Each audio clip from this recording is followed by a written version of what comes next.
Qui persiste au Sénégal, notamment dans la région de Dakar. À Tivaouane Peulh, les habitants condamnent l'accaparement de leurs terres et déplorent les lenteurs dans la distribution des 20 hectares octroyés par l'État du Sénégal. Suivons les propos de leur porte-parole, Pape Seydou Dramé, au micro de Yaye Adama Diallo. Aujourd'hui, nous sommes venus ici à Walfadjri pour lancer un message avec notre président de la République, M. Macky Sall. C'est nous les victimes de démolition de Tivaouane Peulh. On a un problème. Depuis lors, on est allé chez le gouverneur et le gouverneur Macky Sall a donné des instructions pour dire au gouverneur de nous chercher les 20 hectares. Mais on doit parler avec le président parce qu'il y a beaucoup de choses qui se passent à Tivaouane Peulh et personne ne le renseigne, les vraies informations qui se trouvent là-bas. Depuis le président nous a donné les 20 hectares, c'est nous les victimes qui avons fait tout le terrassement des 20 hectares. Il y avait tous les services compétents, les urbanismes, impôts et domaines, et même le colonel Pape Saborindia était là-bas. Eux, ils nous ont montré là où le président nous a donné les 20 hectares. Et Pape Saborindia, c'est même Pape Saborindia a expliqué, et maintenant ces 20 hectares, il faut terrasser pour qu'ils ressemblent comme un terrain de football. On a tout fait. Mais à notre grande surprise, le même Pape Saborindia qui nous avait donné les 20 hectares, il est revenu sur les 20 hectares et il nous a expliqué qu'il va nous déloger là-bas. Pourquoi? Parce que comme on a construit tous les 20 hectares, tout le monde a regardé que les 20 hectares sont accessibles maintenant et on doit nous déloger. Pourquoi? Parce que nous sommes des gens diminués. Pourquoi? On parle avec le gouverneur. Les 20 hectares que tu cherches pour trouver, pour nous donner, va le donner aux personnes, à la dame qui est là-bas. Parce que lui, il cherche des parcelles pour à vendre. Nous, on cherche des parcelles pour habiter. Maintenant, comme nous, tout ce que vous voyez là-bas, nous sommes un nombre de 1096 victimes. Et les 20 hectares ne suffisent pas. Maintenant, on dit, Monsieur le Président de la République, les 20 hectares que nous avons donnés, c'est nous les victimes qui avons terrassé et c'est nous les victimes qui avons rentré de l'artère de 4 km. Maintenant, avec cette saison de pluie, il va venir. Et toutes les personnes que vous voyez là-bas, personne n'a aucune maison à dormir. Nous demandons au Président, même s'il peut rajouter, pour qu'il comble pour tout ce gap. Inauguré en 2019 par le chef de l'État, le train express régional sera opérationnel avant fin 2021. C'est en tout cas le nouveau deadline annoncé par le ministre Mansour Faye dans les colonnes de Walf Quotidien et confirmé par Abdou Ndéné Sall. Mais de nombreux Sénégalais restent sceptiques. Certains disent même avoir perdu tout espoir de voir un jour le terre sur les rails. Leur réaction dans ce reportage de Adjindé Kounedje.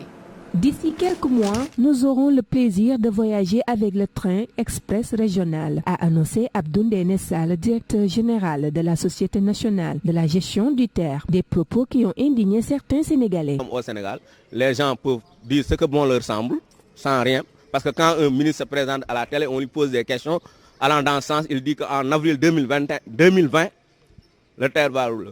Même s'il commençait à rouler, moi j'ai pas.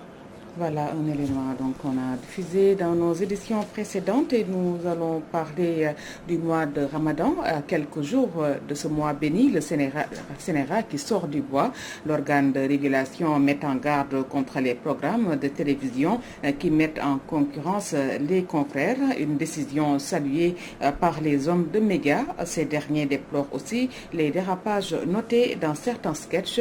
Un reportage de Mamoudi Abigassama. Le mois de Ramadan se profile à l'horizon, occasion pour le CNRA d'alerter et de mettre en garde les prêcheurs dans les médias, d'éviter de mettre en rude épreuve la cohabitation pacifique entre différentes confréries. Cette décision est venue à son heure, selon Pa Hassan Sek, chargé de production à la Sen TV. L'alerte donnée par le CNRA, on partage l'avis. On ne peut pas aujourd'hui, parce qu'on appartient à telle communauté ou à telle confrérie, qu'il faut penser rabaisser les autres, ou qu'il faut même penser se glorifier à un certain niveau. On doit pouvoir se respecter et faire attention à beaucoup de détails et de choses qui peuvent nous coûter excessivement cher. Les confréries et l'ethnicisme. Nous devons faire très attention à ces choses-là. Le CNRA a raison d'alerter les prêcheurs, d'alerter les chaînes de télévision qui font certaines productions dédiées au Ramadan et qui, à la place même de mettre en valeur la religion islamique, mettent en valeur plus des confréries. Je pense qu'à ce niveau, on doit corriger un peu. D'autant que les érudits n'avaient qu'une seule mission. Ils ont œuvré pour perpétuer les valeurs intrinsèques de la religion islamique au Sénégal. Au-delà de certains prêches installant une concurrence malsaine entre confréries, le journaliste chroniqueur revient aussi sur les dérapages notés dans certains sketchs pendant le mois béni de Ramadan. On est dans une société où on vit une crise socio-économique accrue. Si on se rend compte que telle chose marche, les gens virent là-bas. Et ça, c'est un phénomène qu'on vit ici. Malheureusement, cet aspect-là fait que les gens y vont dans le sens buzz du terme. Le buzz me rapporte du succès, forcément j'aurai de l'argent, je fonce dessus. Si je dois injurier, insulter pour avoir du buzz, je vais le faire.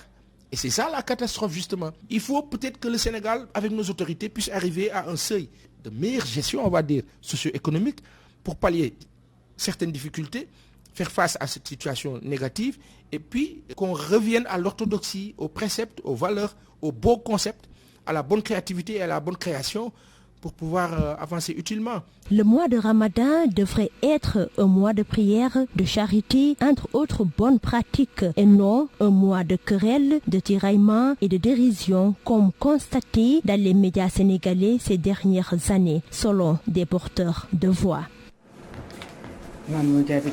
Parlons de cette tournée d'inauguration d'infrastructures réalisées par l'État dans les secteurs de la santé, de l'éducation et de l'hydraulique. Le maire de Walalde réussit le pari de la mobilisation. Moussa Sow a tenu un grand meeting dans son terroir. Le compte-rendu de cette rencontre avec Aboukan. Ils étaient venus de tous les recoins de l'île Amorphile et du département de Podor pour assister au méga-meeting de remobilisation organisé par le maire de Walalde. Dans une foule de militants et de militantes survoltés, Moussa Oumar Sow, coordinateur national du PUMA, a rappelé la vision de développement promis par le président Macky Sall ainsi que les nombreuses réalisations effectuées partout au Sénégal depuis l'accession de ce dernier au pouvoir, et que le département de Podor, notamment l'île Amorphile, en constitue une illustration parfaite. Plusieurs actions ont été initiées sous l'égide du ministère du Développement communautaire, de l'équité sociale et territoriale pour régler les problèmes liés à l'accessibilité, à l'offre de santé, au manque d'unités de transformation et à l'insuffisance des écoles, collèges, lycées dans les zones haulianières comme celles frontalières. C'est dans ce sillage qu'il faut inscrire le lancement aujourd'hui de la construction de l'unité de potabilisation de Dara Alaïvé, d'un coût de 272 millions de francs CFA, et du forage du château d'eau de Bénichoye pour un montant de 115 millions.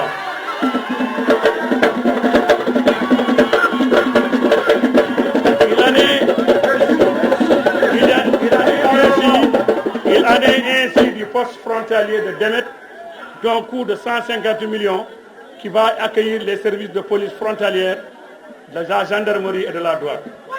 Cette initiative remarquable et novatrice, mise en œuvre par le PUMA dans le contexte de l'arrêt des ressources, vise à promouvoir une gestion intégrée des frontières à travers la mise en exergue du principe de la catégorisation qui favorise la cohabitation de plusieurs services conformément au principe d'autonomie.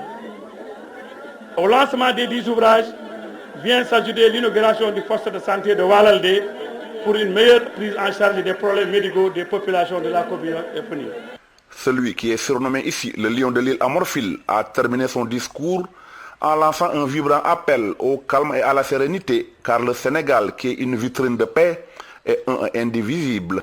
Tous ces investissements réalisés sous votre impulsion et ayant un impact direct sur la vie des populations constituent une illustration parfaite du bilan élogieux du président Macky Sall qui œuvre inlassablement pour l'émergence de notre pays. C'est pourquoi, en tant que maire frontalier et au nom des populations frontalières, je réaffirme mon soutien, mon engagement, le soutien de toutes ces populations aux côtés du président Macky Sall, qui est l'homme de la situation à même de maintenir le pays dans la voie de l'émergence. Monsieur le ministre, il n'est pas étonnant que lors des dernières joutes électorales et des joutes électorales à venir, comme vient donc de l'affirmer le doyen Koyleba, le président Macky Sall et sa coalition ne peuvent réaliser dans cette zone que des scores de parti unique, 100% partout, en tout cas au niveau de l'île Amorphile. Auparavant, plusieurs orateurs, dont des mouvements de femmes et de jeunes du département de Podor, ont exprimé leur profonde reconnaissance au coordinateur national du PUMA pour sa propension à privilégier la politique de développement pour l'essor du département de Podor et du Sénégal en général. À Podor, Aboukan pour la télévision Walfadjri. Aboukan, le Sénégal célèbre dimanche prochain le 100e anniversaire de son indépendance, le 4 avril, une date qui rappelle aux Sénégalais un certain Doudou Ndiaye Rose à la maison familiale du défunt Tambour-Major aux HLM 5. Les souvenirs sont encore frais. Toutefois, la célébration dans la sobriété de cette fête laisse un vide. Un reportage de Kokando.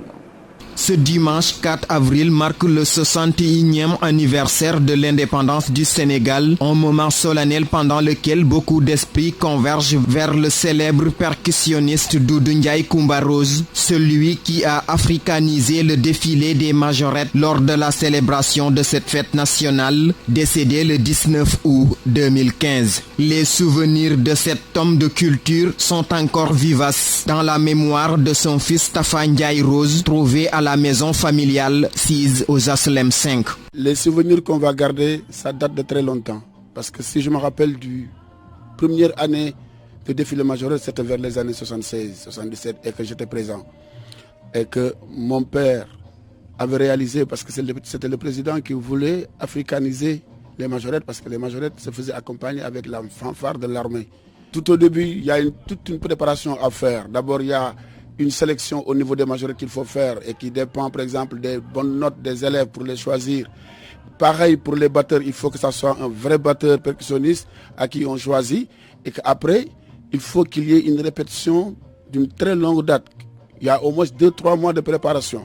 Cette année, tout comme l'année dernière, le Sénégal ne célèbre pas cette fête à cause de la Covid-19, une situation qui crée un vide autour de la famille de Doudou Ndiaye Coumba Rose. Et ça nous fait un grand manquement. Parce que quand on arrive à cette période-là, c'est une période où nous, on planifiait tout le temps les répétitions de ce Kennedy. Le 2, 3, bientôt dans 2 jours, on devrait être sur des répétitions à la base militaire pour avoir des répétitions précises. Et que maintenant, ça fait 2 ans que le pays n'a pas fêté son indépendance. Mais on sait pourquoi.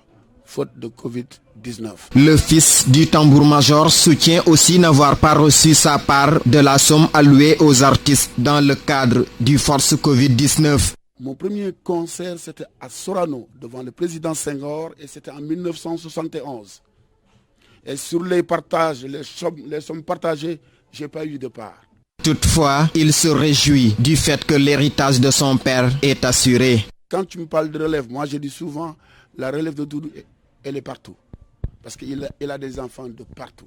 Toute personne qui joue le tambour sabar quelque part, tu es une relève à Doudou Ndiaye Coumba Rose.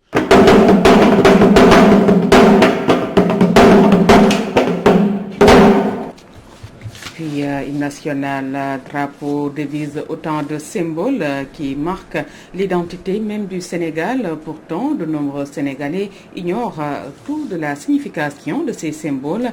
Résultat, chacun les interprète à sa manière dans ce reportage de Fatou Bintou Diouf. mënoon naa ko de waaye fu mu ne nii moom dina métti la pour ma wéy la ko fii moom. mën naa ko de par arabe parce que man mii xanaa ci arabe.